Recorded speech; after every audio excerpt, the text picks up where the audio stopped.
साहेब 10 वर्षापूर्वी पेट्रोलचे भाव 70 रुपये होते, आज 100च्या पुढे गेले। 10 वर्षांपूर्वी जे सोनं 26,000 ते 28,000 रुपये होतं, आज 1,14,000च्या पुढे गेलं।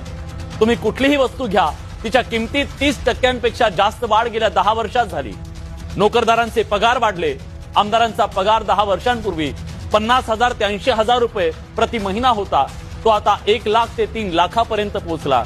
म्हणजे सरासरी 250% वाढ झाली। पण शेतकऱ्यांची काय अवस्था आहे? 10 वर्षापूर्वी ज्या कांद्याला सरासरी 25 रुपये किलोचा दर होता, त्याचा भाव आज 10 रुपये किलो झालाय। सोयाबीन 10 वर्षांपूर्वी 4,000 ते 4,500 रुपये क्विंटल होतं, त्याचे भाव आजही तेच आहेत। साहेब, ही परिस्थिती फक्त शेतकऱ्यांच्याच बाबतीत का?